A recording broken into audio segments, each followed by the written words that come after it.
Okay, yeah, But well, let's talk. Now we're on camera again, so let's talk okay. about your what you consider your first SNL show that you witnessed. So the first show I remember clearly was Nirvana. Oh my God, that was such a big deal because I was at the page desk, and there was a crazy guy, Ryan Shiraki, who I'll never forget. Also worked with Marcy Klein, and they were in the talent department. Ryan was like personality you can't believe. I mean, he would bounce around in the crazy, crazy, but really good guy. But um, he was just funny, funny, funny. And I remember when I first started, I was answering, sitting at the page desk. He was kind of like a flirty gay guy, Ryan. Everyone will remember him if you ask anyone about Ryan Shiraki. I don't know what he's doing now. I'd love to know. But anyway, he went around like a few shows later, and I remember him saying, "Let me see your hands. Let me see your hands." And I was like, "What? Why?" "Let me see. Let me see." And I showed him my hand. He did it to everyone going down at the page. "Let me see your hands. Let me see your hands. Let me see." "Perfect, perfect. Come with me." I was like, "Whoa, whoa, what are you doing?" I'm looking for someone whose hands look the most like Patrick, not Patrick Stewart. Who was it? Jason Patrick, because they had to do a photo shoot and he wasn't available, and he had to hold a necklace around someone's neck, and they didn't want to just have anyone's hands. So he was going around saying like, "Oh, yours look almost just like Jason Patrick, or Patrick, yeah, Jason Patrick, whatever, whatever." So Sarah Silverman was on the show that year. I'll never forget because she did 1 year on the show, and she was great. But I was so nervous because I'm like, "What are you making me do?" And they had to do a photo shoot with Sarah Silverman, and I had to just hold a necklace around her neck. And I was like, "Why are you making me do this?" Of course, I'm breaking a sweat. I'm like, "Why don't do this to me?" And she was really easygoing, and I'm holding the necklace. They do the whole photo shoot.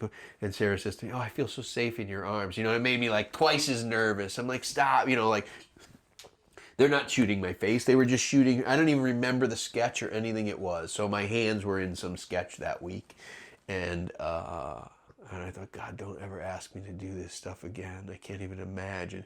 There were a few other times when they asked me like to be in a sketch, and I was like, no, no, I can't. I can't. I can't. Thank No, no, God no, you no, didn't no. do the tour with Shakespeare, Joe. That was a good call. Well, yeah, I don't know. I could be an all-star, Shakespearean professional actor right now. So, but yeah, so that was kind of the arc of the job, and that was prior to the publicity job and everything. But you were kind of inquiring about the structure of the department. Mm-hmm. So it's a very kind of complicated arc of how I got where I got. But basically, there was a coordinator and an art director that both were let go the year that I was started to participate and answer phones. So Oh, so it kind of merged. yes, that particular year, and this is obviously all from what my research has shown or people have told me. I wasn't part of it, but the art director and the coordinator were both gone 1 year. And this is very rare in that department because people at SNL tend to hang on for a long time. Not everyone, but if it's not a right fit. But both of them left for unusual reasons. And I filled in, and Eugene went out to the shop for a whole year. He was responsible for the shop, and I was, responsible for just answering phones. I was literally just like another warm body to help out in the department because they were short 2 people.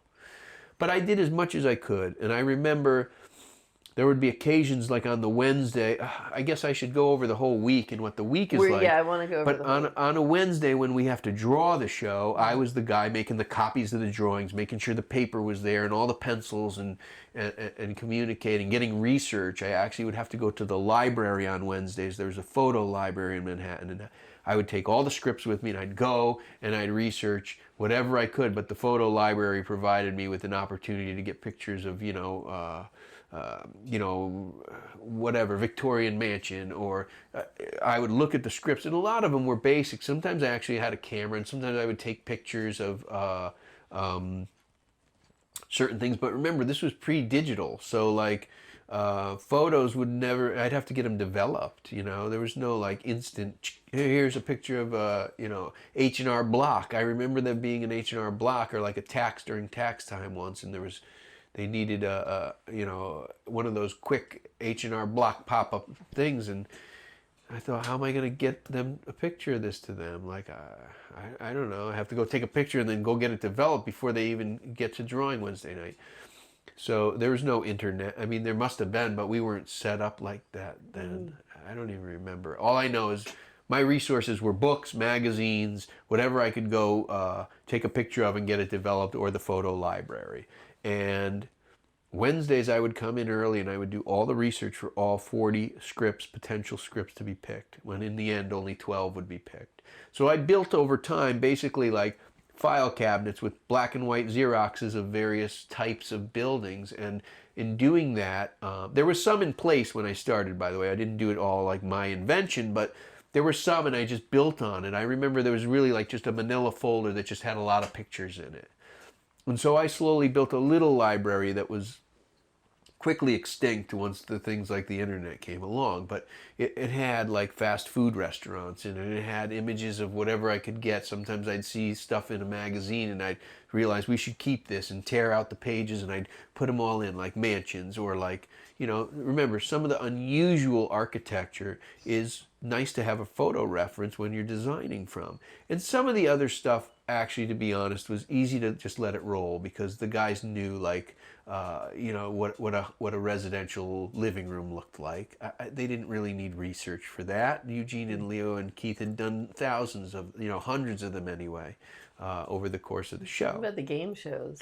And well, the game shows too, but the game shows, again, they're like, you know, very free-spirited. You wouldn't really provide research for the game shows like you would today, unless they were referencing the Family Feud or referencing the specific. So if it was a television-oriented piece like Family Ties, let's say, or a show, I could get the research. There was a research department at the show. I could get them to give me a video tape of it, and they'd put it on a VHS, and I'd play it if they needed it. So I'd have a little stack of VHS tapes, and I would keep them because if it came up again, I'd use them for reference. So over the time, I think the biggest challenge is that because that position changed so much, like a coordinator, so to speak, position, there was never really a consistency to how things were done, research or storing or saving. Even the drawings I'll never forget when I came in, or the photos. There's drawings obviously every week, and they would get used, and let's say they did a living room they liked, they'd pull that drawing out and we'd recopy it and use it again. Well, often those drawings never wound up back in the order they should be. So there were drawings, literally like flat files with just drawings all over. They weren't really organized. So you organized them? I did. That was the first thing I did. What was your system? I literally, well, there was dates on the corners is all there were. So I would literally, I obviously couldn't produce stuff that was missing, but the stuff that was there and all disorganized, I took them all out over the course of my summer or pre-production. They would give me a week pre-production pay. I think I started making $300 a week for the show. It went up pretty quick over the first few years, because once they made me art director, it was I was thrilled. I think I was getting like $2,000 for the show, and I thought, oh my God, I'm going to make $2,000 for the week. And that was a lot to me. That was like, oh my God, I could pay my bills. But of course, the weeks we were off, I did not get paid. So it wasn't really a tremendous amount of money. But your filing system, I'm curious about. Yeah, that. so by post, by date? Nobody. Well, I had old like Xerox again and again and again, these blurry Xeroxes of the seasons that showed who. It had a little chart, just like the schedule that comes out now. And the chart said there's 20 episodes they were going to have. At the beginning of the year, it would be blank. But over the course of the year, they would get filled in with the host and music. And the show had a show number, a date, host, and music. And I came across and was able to track down every season, you know, and they had them on file, but they didn't have them like on a server like now. I would go to talent and say, do you happen to have the first list of, you know, who was on the first season? And they'd be like, sure. And they'd pull it out and give me a copy. And sometimes they had a little stack and I'd copy them. And there was also a bunk room, we called it, but it was a little long room in the middle of the building. It was just SNLs, but it had every tape. They were 3/4-inch tapes. There were 4 for every show. 2 for address and 2 for air, because it didn't fit on one tape. So I would take them And when I was in publicity, they let me start to do this. I started actually in publicity. I would borrow them, and they'd say, sure, you can borrow them. And I would take them down into the room when I was doing publicity, and I would dub them off onto VHS. And I slowly built all the show, and I would watch them. And because when I was in publicity, I was like, I can't believe didn't know who was the first host in music. People, that was the kind of questions I would get, and be like, I don't know. So over time, I actually threw them out not that long ago, but I had accumulated VHS copies of all the shows, if you can imagine. So to watch them, it would be so hard to like, there's so much material there. Nowadays, it's so much easier to access. So at the time, I had all these mixed up drawings, and in the summer, I just took them all out, and I put them in order, and some seasons had no drawings, and some seasons had, a lot of drawings, and some shows were completely missing. And if I was really in doubt, I could at least watch the VHS and see what was on that particular show. But to be honest, there was very little in terms of drawings prior to me. It was just like this mishmash of drawings. And I created a system every year where I took this little key page, and I would write in who ended up being host in music, and write in what was the date of the show, and then I would actually have a sub page for each one that said what the sketches were in each show and what the set was, what type of a set it was, like a living room or a kitchen or whatever. And a lot of that organizing was something that, made me much more efficient to do what I had to do, because I could recall stuff all the time, and when you first start there, you remember almost everything, you're like, oh, no, because it's like a puzzle. You might have one piece of the puzzle, and it's enough for me to figure out, oh, it was the Nirvana show, okay, Nirvana only was on music one time, and I could look on my list and find them. Or you might remember who was the host and say, no, I remember Alec Baldwin was on that show. That was, and I would look back in my pages, because one season is a page. It wasn't a tremendous amount to look back at. You just look until you find when William Shatner hosted, and you'd find it and say it had to be this show. And I could, research or look at the video, and I could also rely on the research department, but to be honest, they didn't really know either. They would have to do a little research and find it. Mm-hmm. So that was when I started this system of, as best I could organize it. And I remember being fascinated by the fact that we could actually scan these drawings, and they could become a part of in the computer. Of course, we didn't have the capacity to do that at the show, so I tried to get them to spend money to send the drawings out to be scanned, but it was an astronomical price, and they were like, no, we're not going to do that. That's way too much money. And they didn't. And over time, I convinced them to get a large copier. I think we used to send the drawings out to a company to copy them. And we'd send them out, and they'd copy them first thing on Thursday morning. Until I got them to buy a machine, a big copy machine. Because really at the time, those kind of equipment, it was so expensive, and they didn't really see a need for it. And I think that's why a lot of originals disappeared. They were used, they were used for the show for that week, until we were able to duplicate so easily. The machine... Mm-hmm. When I first started the copying of the machine, literally we would make 7 sets of drawings. I'll never forget it. I'd take the original drawing, I'd put it in the top of the machine, I'd take a sheet of paper, I'd put it in the bottom, I'd send it through once, I'd put it in again, I'd put another, so I had to make 7 copies every time. There was no 7 button on the machine. It was just a copier. Who got the 7? What was the distribution? It went to, the shop got 2 copies, because they needed one for a carpenter to work from and one for their records in the office. The lighting department always got one. I don't remember. Maybe it wasn't 7. I think it was 7 then, though. But lighting got one. Maybe the director at the time got them. I don't remember even now. I really don't. We still do 7, and I couldn't tell you who the hell gets them. But I should know. Well, other than the night crew gets one for setup. The combo crew gets one for because they need to set it up too sometimes when it's during the day. But I don't remember them all now. But various departments all get them, So that was kind of the process.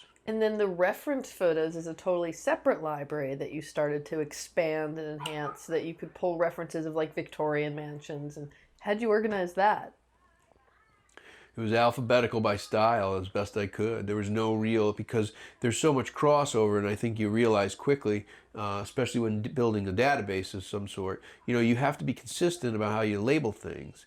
And there wasn't an incredible amount of different types to me. There would be homes, so it could just be houses. There might be a file just houses, and I'd flip through and I could find old houses, new houses, different types of houses. So the categories were a little broad, more broad back then. Now over time we could literally have the coordinate. I mean, I always tease them about how, you guys don't know how easy you have it. You just type in McDonald's and you got pictures of McDonald's. I used to have to go take a camera, run down to 3 McDonald's and take some pictures, and then go get it printed, get it developed, and then hope nobody loses the picture I copied, that they printed. Or we'd Xerox it so that they couldn't have the originals, and they'd be like, I can't see it off of this. But that was kind of, where the beginnings of the organizing of all this information came from. You have to remember the mentality of the show was very, and it still is to this day, it's very week to week. It's very, we're here to get the show done for Saturday, and that's it. So anytime things would arise for archiving or to recall certain things, it was just kind of left to us or me or whoever. And even like the PAs were very valuable, because I would sometimes go to them and say, like, do you remember when we did the game show with the, whatever, with the noses on the wall? And they'd be like, yeah, it got cut. And a lot of times the PAs were pretty good about remembering that stuff. But Oh, it's a good time to bring up too that the sets don't get recycled. It's not like there's a huge warehouse with all the old sets in it. If you could talk about yeah, I think that. everybody's kind of disillusioned. They think, I've had people come to me and say, "Oh, you still have church chat?" And you're like, "No, we don't keep any of it really." I think people are astonished by that. But I always explain it to people in terms of the way that the design of the show works. It's like a kit of parts.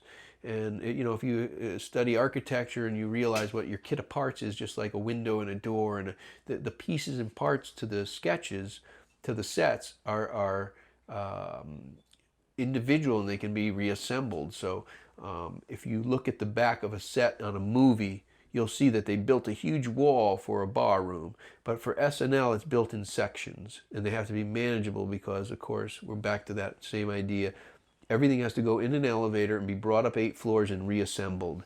The elevator has a limitation because that building is old. The 30 Rock is old. The elevator's only so big, and there was discussion of making bigger elevators, but the cost would be, ridiculous, and what it would have to be done to the building, it just wouldn't be worth it. Just for the need is really not even for many other shows, just for SNL. So. We're really just a small, piece of NBC. So I think they realize it's really wouldn't be worth it when the discussion arose several times, So yes, so it's done with pieces and parts. So I like to archive the pieces and parts a little bit so that I can say, we used window 12, the windows and doors have numbers to them. So I could say, we used window 12 the last time we did this second. Where's window 12?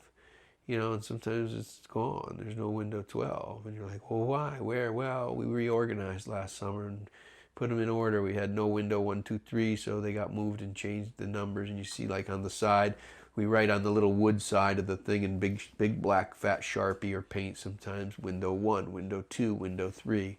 And every year we're supposed to, we don't always, but every year, we're supposed to reorganize, clean up, and straighten out this little library, which is always kind of the challenge to me. I also want to write off the show when it's summer, but there's a lot of post-production that is often overlooked and not really considered because it's another expense. But in my opinion, it's like no one.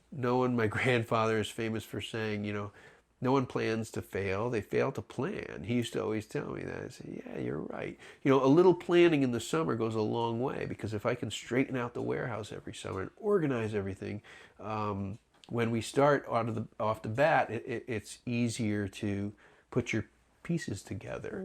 And by the end of the year, it's almost always like a big spider's web of crap, scenery, things that are piled up that I want to save everything. I really do, but I can't. I only am allotted 10,000 square feet, and we are always over that for storage, always. But let's say I build a spaceship. I don't need the spaceship again until I need a spaceship again. And sometimes the next spaceship has to be a different spaceship because it has to have different entrances and different look and a different, and it's like a spaceship takes up a lot of space, hence the name, the spaceship. Oh, I don't think that's where it came from. But anyway, so... I want to talk about the week and then everyone's roles. So I know we've talked about it before, but if you could break down why the summer catch-up would be helpful because of how frenetic it gets. And I know that you guys don't really come in until Wednesday, but if you could talk about from Monday through Saturday night, just go through the whole week of what everyone's doing. Sure. So the arc of the show, I mean, I've been through this a million times, but it's the best way to understand and explain the show, with the exception of actually going for a week and following us, which I always encourage. Like when people are curious, I always say, you just should really, I remember when you first contact us, you really should just come and spend the week with us and try to absorb as much as you could, because it's like, it's like building the houses I told you and the construction work I did in the summer. The best way to learn is to watch or to participate. And I can explain it to you a million times, but I don't think everybody really understands the whole arc of the show until they actually, visually participate. But generally the way it works, it's a 6-day, it's a 7-day week, but Monday is, a pitch meeting where the host comes in and the writers, and the writers and the cast sit down in a room in Lauren's office usually and introduce themselves, and they pitch ideas where they'll say, I have a great idea for a Kentucky Fried Chicken where you're this, or whatever the idea might be. And they get feedback from the host for the first time, especially if there's someone that hasn't been on before. And the writers can get a little feedback. Sometimes there's an established relationship where it's someone that's been back before and they know them. Like Alec Baldwin's a good example. But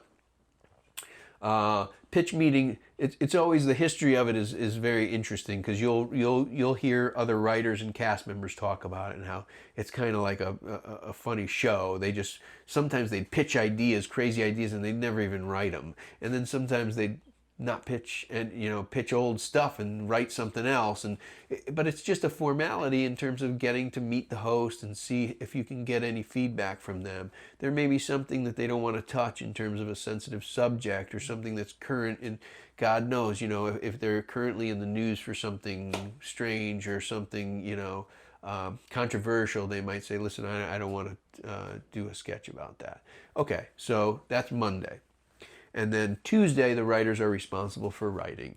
So they're basically spend all night Tuesday. They generally are on a late schedule. So I don't think they come in until, I think they go to dinner Mondays or Tuesdays sometimes with the host. It all depends.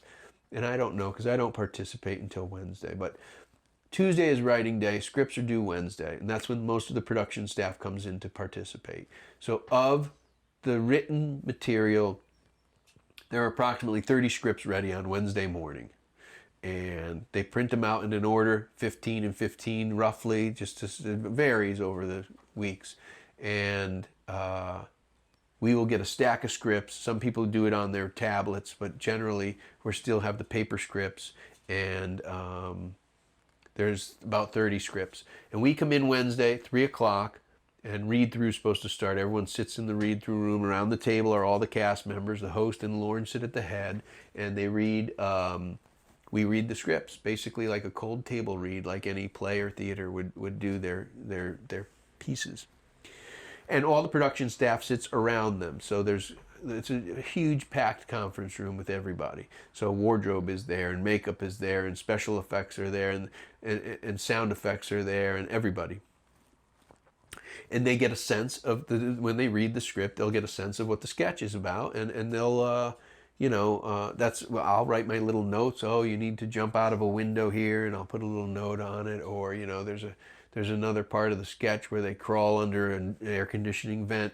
All these little notes you take, um, and Wednesday night the about 15. It varies a lot, but the sketches will be picked. So they'll say, sketch 1, sketch 7, sketch 8 is going to be, and they give us a little rundown of the list.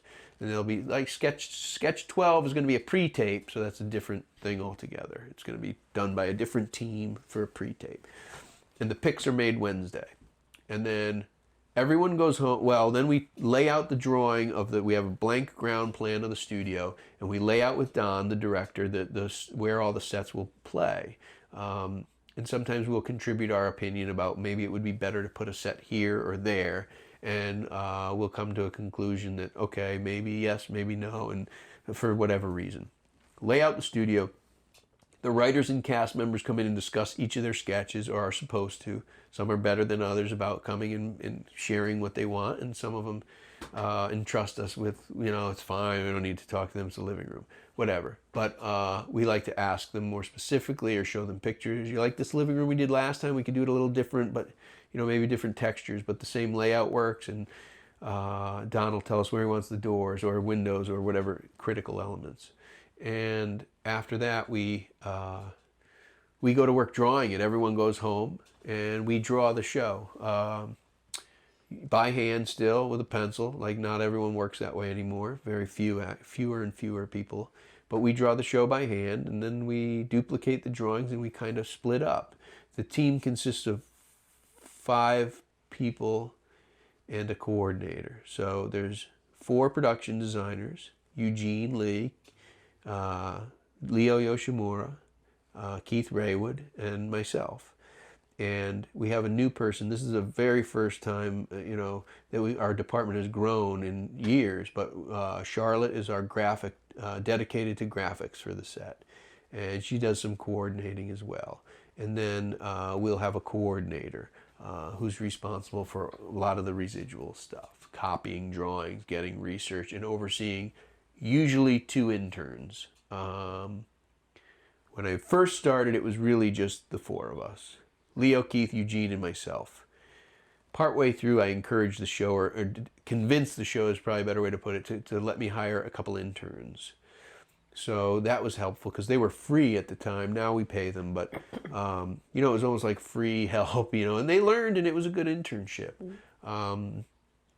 And then over time, a coordinator was better because it was like a paid job and someone that was like actually working. And then the coordinator would still have some interns. But that's the structure of the department. I kind of lost my way. Well, still staying back to Wednesday night, I mean, most shows have 1 production designer. You That's guys correct. have 4. So can you talk about how you have over the years just pieced out who's going where and who's doing what and who's responsible for what? Sure. So in a normal production, you have a production designer, 1. They're responsible for everything, and they have a team under them that they delegate how to do what, draw, whatever, build models, present, and accomplish the job of getting a set done. With SNL, because of the pace, there are 4 production designers, of which there used to be only 3, and then I was made a production designer, I don't remember what year. But at a certain point, I was like, hey, can I be a production designer too? And they're like, yeah. You aren't? Actually, Keith said, oh, I didn't know you're not a production designer. You should be, yeah. Because I was doing everything just like they were. But the way the show is done, we all participate in everything. So the way the work is divided up is Wednesday night, where we ended, everything has to be drawn. So let's say, for simplicity's sake, there's 12 sketches. We roughly would draw 3 each. It's not ideal like that because there's sometimes a really big, complicated set that someone might draw. That's it. It takes so long that's all they draw that week. There may also be 5 simple sets, so I might be able to draw all 5, and that's, fine too. So the scope of your work each week can be, anywhere from 1 to 5 sets or whatever. It could be more. And so Wednesday, we literally just draw as we draw. We'll look at the plan and say, did anyone draw this living room yet? No. Okay, I'd like to draw it. Or we're going to use the one we used last time, but we want to put the door on the other side. Okay, I'll edit it. And you take it and just make a general edit to it. And so the drawing and the responsibility as a production designer, you're kind of, I don't know if there's really a pyramid to it, but as the person that draws the set, you're designing the set, you're the production designer, you're in charge of the look of that particular set. And again, most shows, that one person oversees the whole look because there's a continuity. Like, let's say it's a movie, or let's say it's a sitcom, or it's a, that's all part of the texture of the show if it's all in New York. Well, with SNL, they're all little individual. This is why the theater background is so valuable. They're all little plays to me, or whatever you want to call them. They're not connected to one another. So we can each take whatever and draw it and move on to the next piece. And okay, nobody drew this yet, I'll draw that.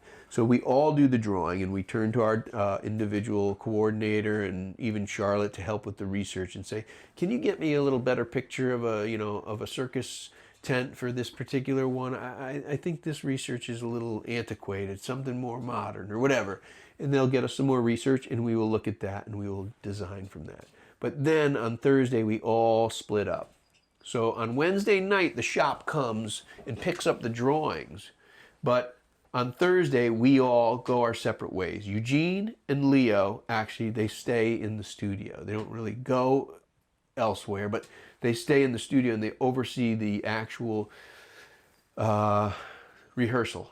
So if there were, like we said, 12 sketches, they would rehearse maybe 6 of them on Thursday and 6 of them on Friday. So it's a real race against time. So they will stay in there and communicate to me when they decide, geez, we don't want to, we've had it happen. We don't want a McDonald's anymore. We want it to just be a Boston Market. And you're like, all right, well, can it be the same? We just change the Formica. We'll discuss how we can most efficiently do it. If it was completely built already, we try to make it efficient and make some adjustments. If it hasn't been built yet, we'll just say, all right, we'll redraw it. And what time? So we'll talk about when they start getting built. So they're in the studio dealing with that rehearsal process. And then to follow, Keith takes the set of drawings, and he's responsible for, on Thursday and Friday, getting all the dressing and all the decoration for the show. Some say it's kind of like that's why we all hold production designer titles, because even though the work splits up later, we're still overseeing our individual sketches, so to speak. But Keith goes and does also what probably a set decorator or set dresser or art director would normally do, and he goes and acquires all of the rented stuff: furniture, carpets, sconces, wallpaper, everything that pictures for the wall, mirrors, all that stuff. And he has a team of outside prop people that help him do that. And I go out to Brooklyn, and I'm responsible for all the construction. I go to the shop, and I oversee putting the actual physical constructed set together. And what time does that start?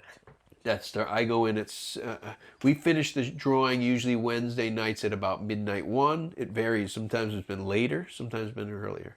But I go back into the shop about 6:10. I get picked up, so I'm in the shop by 6:20, usually 6:30. And the carpenters start at 7, but it gives me a half an hour kind of buffer to look through all the drawings and talk to the other people that are at the shop and say, listen, this set is supposed to be all brass Formica. So we look at the materials, and in that half hour, we break down any materials that need to be purchased that aren't available in the shop. So Formica, I look at vacuform, where we make fake brick or fake cinder block, specialty things, all kinds of specialty things. Who knows? Metal, if we have to weld something, I check and see, do we have enough aluminum? Do we have enough metal? And we make a quick list of what special things I need. Then the carpenters come in, and I start distributing the sets one set at a time, and literally discuss with each carpenter, do you understand our drawing? Usually they don't understand it all, because we draw it so fast that's my position to kind of discuss everything from molding. What molding, we may draw the molding, but it's not like a real architecture, or even a real set drawing usually has a very specific breakdown of sections of moldings and all that detail. Sometimes we just can't get it all drawn, so I will pick and make those decisions and oversee that. You know, I mean, I imagine your whole background is so incredibly useful just to talk to the carpenters. well, it is. Yeah, the construction is really good. The construction's often um, something that I think is really critical because I've had people, when I first started, I would have people build something way too big, and I could look at it and say, oh my God, that's not going to fit in the elevator. Now, there's more seasoned carpenters that really generally know what fits and what doesn't. But there's a good 40 carpenters that work the show. So some of them are new at some point. They know how to build scenery for TV, maybe. Some of them maybe don't, but they certainly don't know the parameters of the show. They certainly don't. They don't know unless you tell them. You know, you got to expect that in anywhere you work. You know, you can't expect people to know something unless you develop a rapport with them. And over time, certain carpenters know what Joe likes, and they kind of kid around, and say, "Yep, that molding's 205, right? The crown molding, because I pick it so often." Because we like to keep a lot of it stocked. It looks good, and it's it's easier to always go to. There's like a go to. Yes, it's very common to put a colonial molding around it. But then there's an occasional unusual set, and you want something special like Leo's stuff when he does a modern or a more like a spaceship. You know, you're not going to put a normal casing around or a crown molding in it. He's gonna draw a custom piece that has maybe LED lights in it or a little notch step down molding or something unique. So basically, I oversee all those aspects as well as the timing and the pulling from stock. Sometimes I may draw 4 windows that have to match, and they're drawn at a specific size, but I may have 4 windows that match that are like a little different, and I'm the person that okays that or tells them, no, no, no, no, don't build 4 new windows. We have them and they're only 8 inches higher on the sill. Those 4 windows are fine. Can you show me what matches that's close? And they'll go look and take care of that part. So Thursday, 6 a.m. I'm sometimes there till 6:10. I'm there 6:30 until 8 o'clock at night. And then I do it again on Friday. Very similar. I'm a little later on Friday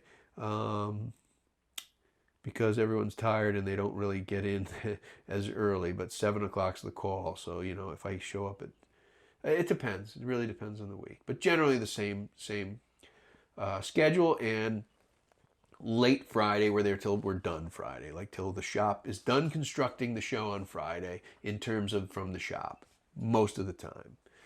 There are occasions when a new idea comes up late Friday night, the shop's already closed, and it's too much to tackle in the studio. There are carpenters in the studio, a whole nother team, they can build a lot, but if it's a huge or a full whole new set, then I'll open the shop Saturday morning and go back to the shop Saturday morning, and rebuild, or build something new. And, I have to call the guys at home, see who's available.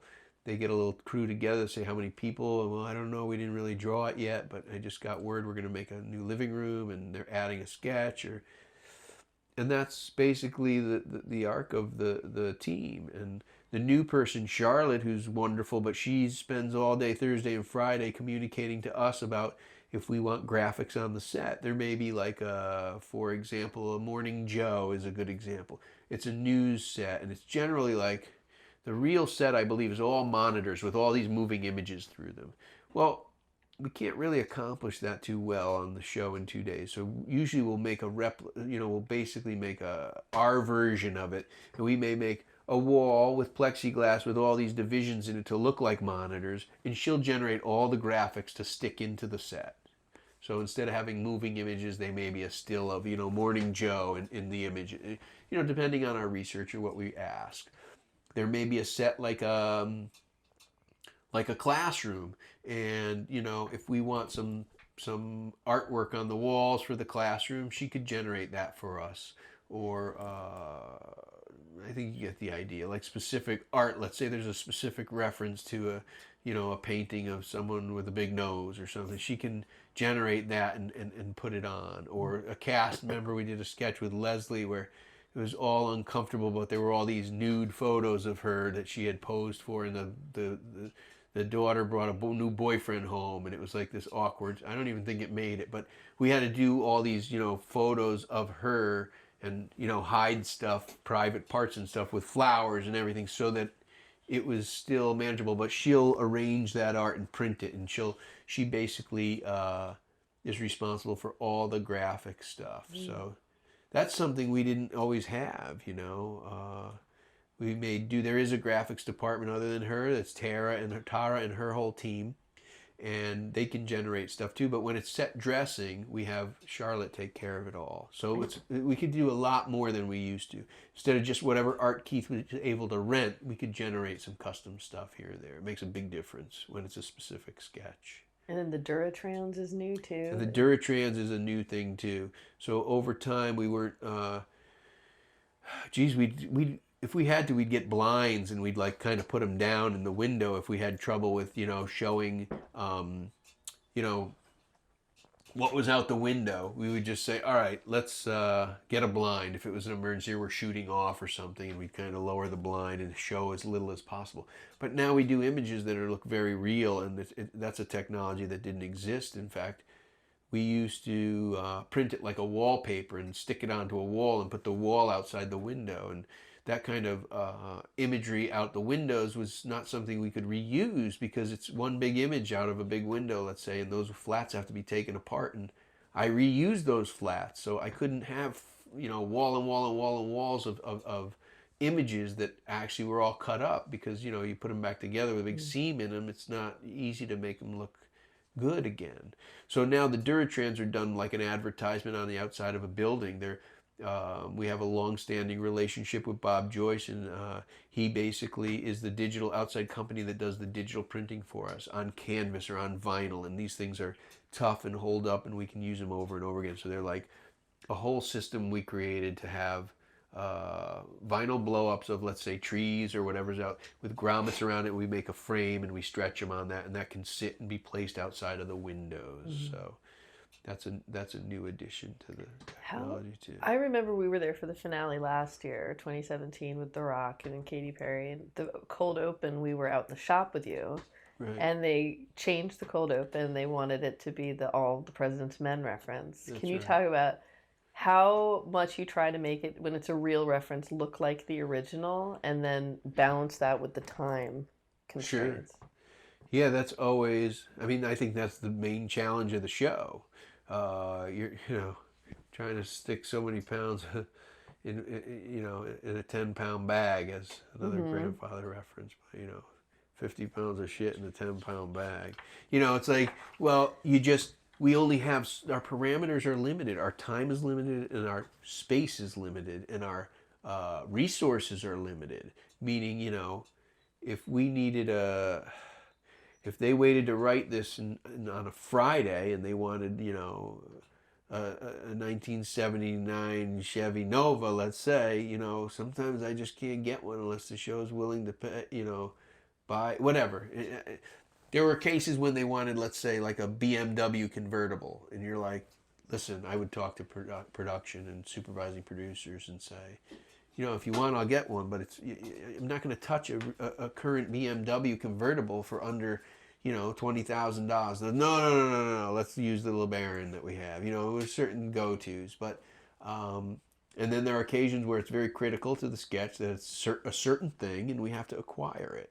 So when it comes to things like a reference for All the President's Men, we did that scene where it was like the Deep Throat in the garage, where they're meeting and giving them clues to what's going on with the, I think most people know that reference, but it was during the, the Nixon thing with the Watergate situation, and it was the famous movie, and we were supposed to trying to replicate that particular reference.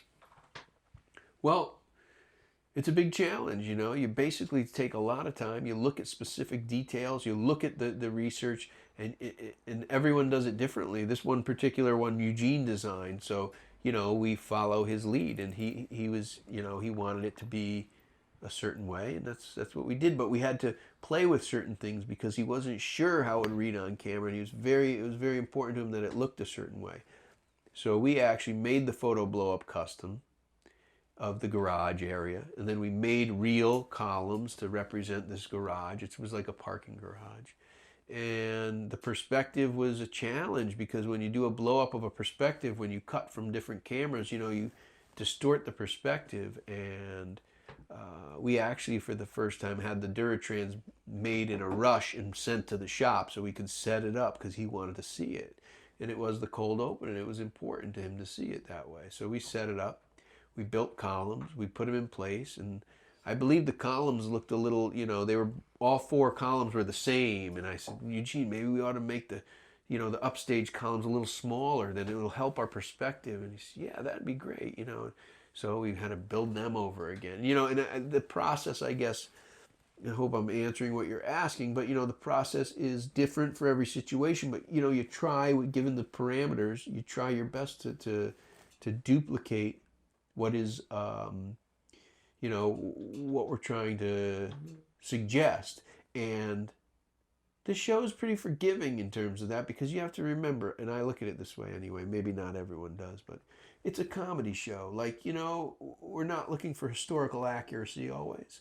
But if you get the gesture, which Eugene always says that to me, that's the right gesture. If you get the right gesture, then it's usually fine, And sometimes we get it wrong, but it's different every time, it's really depends on the particular sketch. We had to do like a Family Feud, and the truth is you look at the real Family Feud, and that's how we make it as best we could.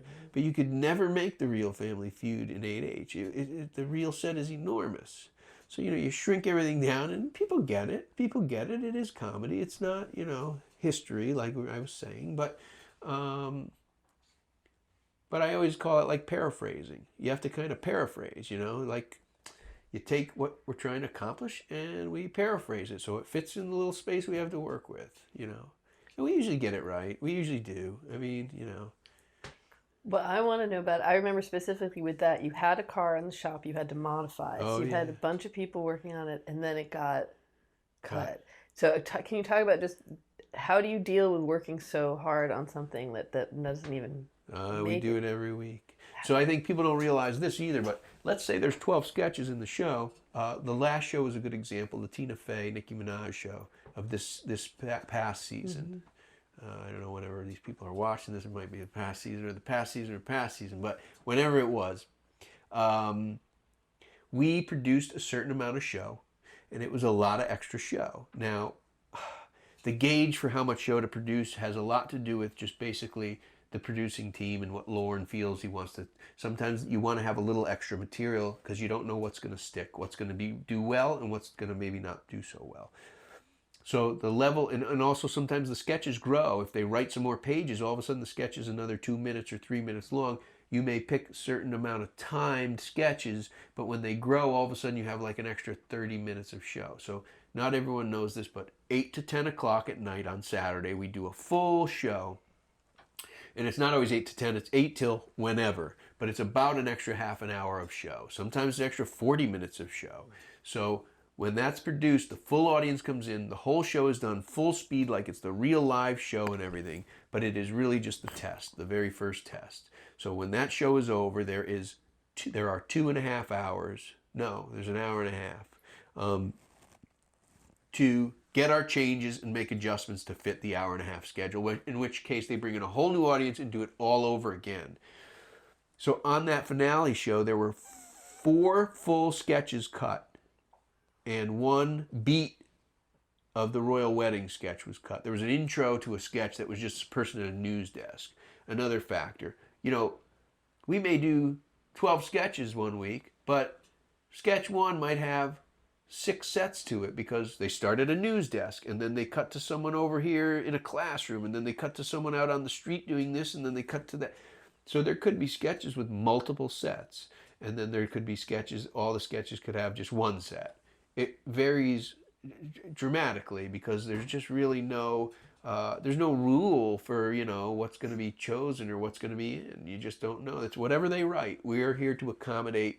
We're just one piece of the entire show. We're just our design work is just one aspect. And if there's going to be a selection of a sketch that has 6 sets in it, then we're going to provide 6 sets. And there's a lot of discussion about, oh my God, there's too much show or there's way too much scenery.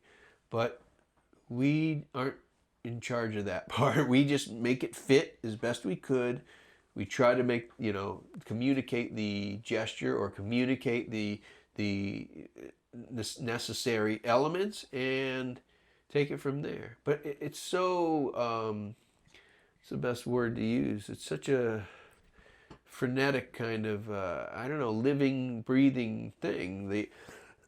Excuse me, the show, because it changes right up till Saturday.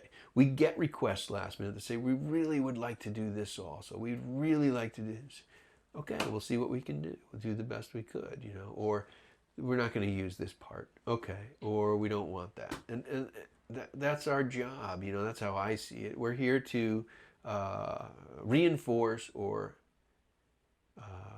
strengthen, hopefully, the idea, the sketch, the piece, enhance it as much as we can with whatever we have. The logistics of the timing of you get to the shop Thursday morning, but they start rehearsing what time, and they need what are you told of what sets to build first? Or is that just up to you? Is it just the complexities of the set? Before we leave Wednesday night, a schedule is dropped off for Thursday. It's usually just handwritten. Sometimes they get it typed in time and we get a copy. That is the order that we usually do the sketches in and build the sets in. So Thursday morning is almost always, rare cases not, but almost always, the band of that week will play, do their sound check and play their songs. That's built that way because it gives me a buffer. I don't know if they know that, but I'm pretty sure that's the way it's built on purpose. So it gives me the buffer of 6 in the morning, 7 in the morning until, let's say, 3 o'clock before the very first sketch rehearses. So like from noon to 3 is when the music rehearses, and somewhere in there. We've had it change, but usually that's the rule. So I will look at from 3 o'clock to 4 o'clock will be sketch A. From 4 o'clock to 5 o'clock will be sketch B. This is just an example. Sometimes they leave an hour, a little different time window. It's not always an hour, to rehearse each sketch. And those choices are made for a multitude of reasons. Sometimes it has to do with a special guest, like let's say Alec and Jerry Seinfeld are supposed to be in one sketch or something, and they can only get them Friday, so they'll want to do that Friday, and they'll push it to then. Or they can only get them Friday morning, so they'll tell me, I need that set Friday morning. Now, hopefully they'll tell me. Sometimes the communication falls through, but generally they'll communicate that. So what I look at is, A, the complexity of the set, and B, what we can rehearse with. So sometimes the complexity of the sketch may have no bearing on what elements you need. It may be 2 people playing back and forth comedy, but they're standing and doing whatever. We have what's called rehearsal flats, and they're just basically canvas walls with a couple with doors in them, couple with just blank. And Leo will set up for whatever's rehearsing next, just these rehearsal flats to give the director an idea. Here's where the walls will be and the cameraman. And sometimes he'll lay it out and they'll rehearse with just the canvas walls, and the director Don will see and say, geez, I really need more wall on this side. I keep shooting off of that canvas flat. And Leo will call me and fax over to me or tell me we need more scenery, or we need a bigger wall, or the door's in a bad spot. Don wants the door to be on the other side, and we'll move it, and he'll draw the change and I'll get it to him. Sometimes even though the set's not up there, it's mostly built. But so I'll tell the carpenter and they'll say, always, all right. They take the wall down, they move it over, they redo it, and then they still have to do their moldings or whatever other details are still being worked on. Other times, it's, for example, like an anchor at a desk. Well, if it's a specific desk like the Morning Joe, or a show that exists, and we're building a custom desk, sometimes I'll tell them, I just can't get it built in time. Let me send you in a rehearsal desk. And I'll pull a desk out of stock that's close in size that 2 people can sit at. It doesn't even have to really be perfect, but as long as it gives them something to sit behind and rehearse. And that's all I'll send up. And I'll take that set and I'll put it on the back burner and say, okay, we're not going to work on this set until Friday because they're not going to need that set until Saturday. So we'll do 6 on Friday, 6 on Thursday, 6 on Saturday, roughly. And I'm sorry, 6 on Thursday, 6 on Friday. And then Saturday, we run through everything again. But I know that before the shop closes on Friday, we're there till whenever we're done. We'll go back to the set that we didn't finish, and we'll build it completely. You know, so it really varies tremendously. How many carpenters per each set? It varies a lot. Yeah. You know, the complexity of the set, the amount of work, and the skills of the various carpenters, let's say. Talk about the key personnel at Stiegelbauer and your relationship with Stiegelbauer. Yes, Stiegelbauer's been building the show for a long time. It's a long, interesting history. But Michael Stiegelbauer's father, Cliff Stiegelbauer, used to run in the shop at NBC. So NBC originally had an in-house shop that was really part of NBC. It wasn't in the building. I think it was never in the building. It was always nearby, somewhere in Manhattan for a while. Then it moved to Brooklyn. I was not around for this part, but a good amount of that key staff. At some point, NBC decided, listen, this is not profitable for us to have a full-time in-house carpentry shop, because there were many periods of time when there's no SNL, but the shop didn't just build SNL, obviously. It accommodated the entire NBC in New York. So if the Today Show, let's say, wanted something built, like for a cooking segment, they could build a little cooktop island or something for the guest that week. Or I remember Bob Vila used to come on sometimes, and they would do he would need certain parts to put a fence together to show you how to put a fence up, let's say. So the in-house people at NBC would just make that stuff and provide it and build it with a drawing with a designer from the Today Show. By the same token, all SNL's drawings used to go to that shop, and they would build everything. And that team, a lot of that team has trickled into Stiegelbauer. So Cliff's son, Michael, broke off at one point and opened his own shop.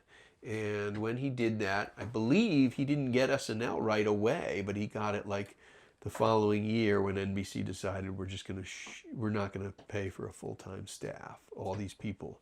We're gonna job it out. So the way NBC would do it is, you know, the Stiegelbauer Associates I would go, or whoever at the time, would go with the drawings and oversee the construction of the show through a separate company. So that staff and those people there, some of them were part of the original NBC team. Not many. Steve DiMaria, who's basically done every single show since 1975, is, I believe Frankie Berra is another one.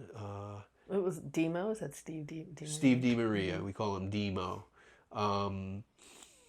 But with the exception of those two, the rest of them are longtime carpenters for the show, but not from the beginning. A lot of them.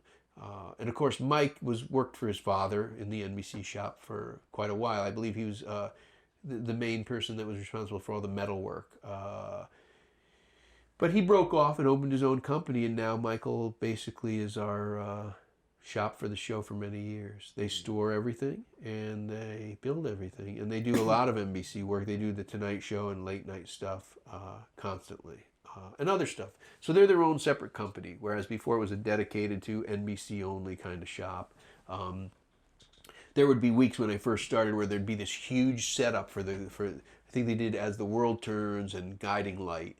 And they would have these like beautiful 2-story sets with staircases and oak stairs and carpeting put in, and all the electrical wires with switches that work. We put, you know, we need a switch. We stick we double stick tape a fake switch on the wall. You know, they had all the electric run, and I remember there'd be some sets and they'd be really beautiful. And, you know, plopped in the set in the middle of the shop and occupying like critical floor space when we're in the pressure to get the show done. And over time, you know, you just learn to deal with that stuff. But be like, oh, this Guiding Light set, can't you guys finish it up and get it out of here? Because they maybe have a month to work on it, and we only have 2 days. So, but that's how that's how the shop works. The shop is structured in its own way. They basically, in a normal situation, when someone comes into them with a job, they price it and they talk to the designer and they give them a time frame and they'll build it. But for SNL, it's just kind of, we call it time and materials. We go in, they know we're coming in, and they bill according to how much time and how much materials. So even though you have X amount of carpenters, you know, as soon as you hit a certain hour, it's all overtime. The guys come in knowing we may have to work until midnight, or we may have to work until 9, or we may have to, and then some of them get called in Friday, and some of them don't get called in Friday because the workload is limited. You know, it's they pare down the team sometimes of people to a smaller number according to the workload. So um, that's the basic personnel, and there's there's a lot of in between to that, but Well, that's then the trucks that you coordinate that too, right? Getting the well, sets. they really, the Teamsters do all the trucking because it's a union operation. NBC is under, a group bargaining agreement that agrees they'll use, that's, even Stiegelbauer is a union shop. Um, when you're a large company like that, I don't know if everyone knows this, but, you're required to operate under certain parameters, and those parameters require them to be union work. So we're required to use Teamsters to truck the scenery, and And it goes in pieces, right? Like it's not like one truck comes and takes everything. no, it's in pieces, and sometimes we get in trouble. We'll order a truck and load it up, and the whole set's so big that the whole damn thing doesn't fit in one truck. And I'll be like, "How quick can you get another truck here?" But that's part of the planning that over time I've ironed out a lot. I like to think, and I realize like foresee and say, "Will you make sure there's a second truck right behind this one?" Or make sure when you load it out, you load all the critical pieces so they can start putting the set together. If they have to wait another hour for the next truck and for the last pieces of the front porch and the awning, they can still rehearse on the porch if it's a porch set. Best example I could give. So, but yes, that coordinating it's always just a race against time. Do any of the carpenters, like maybe a new one that comes in, ever just go, "You're crazy to do"? I They mean, all do, yeah. I mean, most of them. It is crazy. It is crazy what we do, and there's no question about it. The amount of work that gets done in those 2 days is overwhelming, and sometimes the pressure is very high. I'd be lying if I told you it's all fun and games and comedy. It's tough. It's a tough show to work, and there's a lot of parameters that are tough. If you think building a full set and then getting a call that it's changed to a different set is something I enjoy, we all know that's ridiculous. But it happens, and you learn to just kind of like, okay, well, that's the way the show works. There's just no, sometimes we'll do 2 or 3 cold opens. Not often, but out of, concern that the first one might not do well or might not be fully developed or even be funny. So we'll do 2 or 3 even. We've had sometimes where we've done more, not often, but cold opens, and you kind of go like, oh, can't you, I want to call up and say, can't you guys just pick one? But that's not our place. My place is to do the best I can with the parameters I'm given, and I think that's why people like the team that I work with and all, are there for so long. We just plug along and realize it's not our job to question. We could suggest better ways, but even that sometimes isn't well received. do you like being at the shop for those 2 days? Work is work, it wouldn't be called work if it wasn't work. Do I like it? There's times I like it and there's times I don't. Yeah. I mean,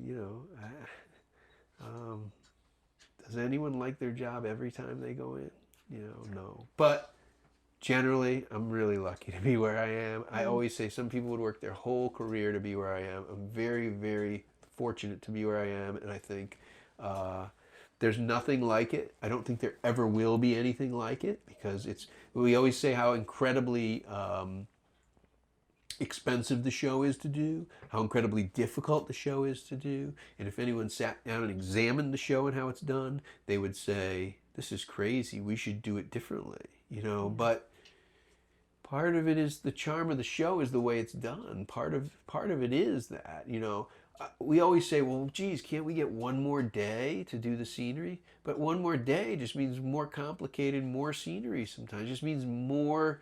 It doesn't necessarily mean better, Sometimes we're always kind of glad it's 2 days because someone will come to us with a change, but they're usually pretty reasonable about the fact that, we got 1 day left. You can't revamp this 100%. But we'll try. Or a set will come up and the writer will think, it's a very unique show. The writer produces each sketch. So if you wrote the sketch, you're responsible for all the aspects of it in terms of producing it. That's not the way it works in almost anywhere else. There's usually a producer overseeing or supervising producer that's responsible for making it happen.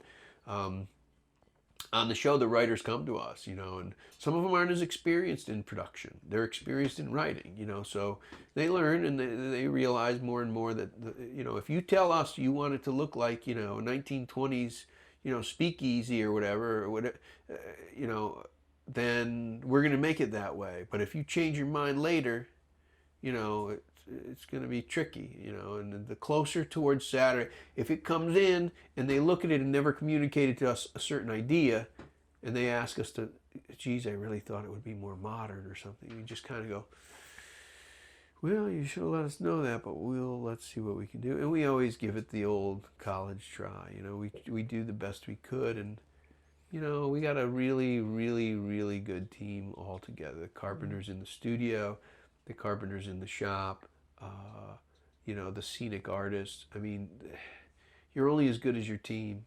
It's really true. You're only as good as the team that you have working for you. I could draw till kingdom come, but if that team wasn't there, it wouldn't matter what I draw, We have some fabulous carpenters, fast carpenters in the studio. We have some fabulous slow carpenters in the shop. Not that they're not both in both places, but you have to know what to give to who and what to expect of certain people. And sometimes slow is fine, and sometimes slow is not fine. Sometimes fast is too fast and not good enough. Sometimes it requires more attention and detail. So there's a tremendous range, And so to get back to the whole arc of the week, Saturday we're all back together in the studio, and we're basically... Is that your first time back in on Saturday? After Wednesday, yeah. So Thursday, Friday, I don't go back in. I used to go in Fridays for the production meeting, but now Eugene covers for those. It's just too long of a day. The production meeting on Friday usually happens around midnight or 1, and I don't even think I could make it to that time anymore because I'm in so early. But Saturday we're all back together. Even Keith is gone a lot of Thursday and Friday because he's out picking stuff. But he can stop in easier than I. I can't really leave that shop because I'm overseeing, the construction from hour to hour, minute to minute, really. But Saturday we're all back together, and we all kind of try to participate in the completion of the scenery as best we could. But we specialize in what we specialize in still. So like I could say to Keith, like, geez, I really thought we'd have like a more interesting wood chair for this, and he'll do his best to go replace it usually, or vice versa. He may say to me, geez, there's no molding around this window. And I'll say, well, we'll put some on it, and I'll take care of the construction part in the studio. But we do everything. Even the dressing, we tend to pay attention to what we drew a little more because it's more intimate to us. But really, there's no reason why we don't all kind of help out in the end on Saturday. It's actually pretty amazing, regardless of the fact that it's we kid each other about like, yeah, all you care about is your spaceship with Leo, or all you care about is your... But the truth is, when it comes down to it, the overall show is we're all responsible for it as a team. And, it's an eccentric team, and it's a rough team, but it's a good team, There's a lot of trust too, because they're basically sketching it. I don't trust them at all, but we have to, so we do. Yeah, no, there's a tremendous amount. I mean, I go to the shop with drawings from 3 different designers and myself. They all draw differently. They all have different expectations that are on a piece of paper that I have to draw from that, meaning extract from that what they mean. And when you're drawing by hand and you're drawing so much so quickly, it does not have the detail that you would hope it would. But I know that Eugene means certain things when he draws a certain way, and I know what Keith means, and I like to think, and I know what Leo expects. And yeah, I think that's part of the magic of the show. We still all just, we still all have one goal in mind, and that's to make the scenery look the best it could possibly look in the 3 days that we have to make it. Your job is really split into, from my perspective, for the construction and the design.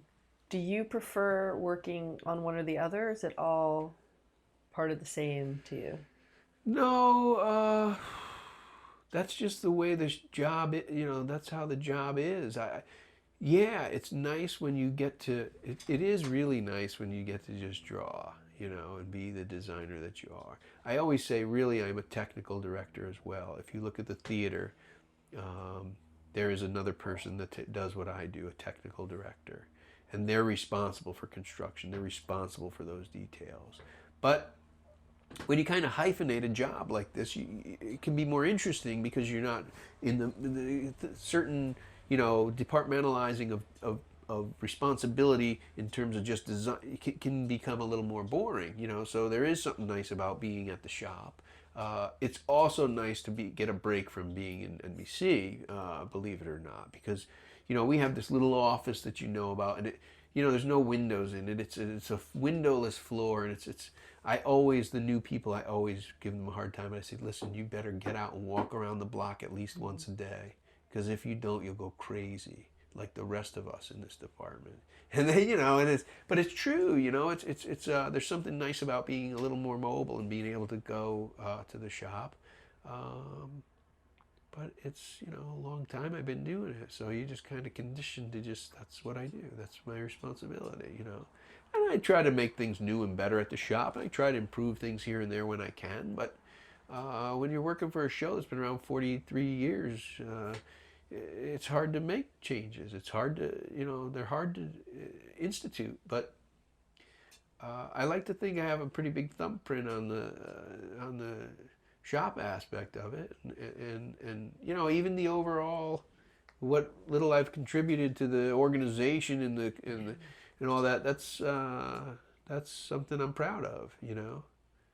Hope to think it's a little more efficient every time I leave. Every Saturday I leave a little more efficient, hopefully. You're archiving Yeah, a little bit better. the heck out of that. We're gonna take a quick break.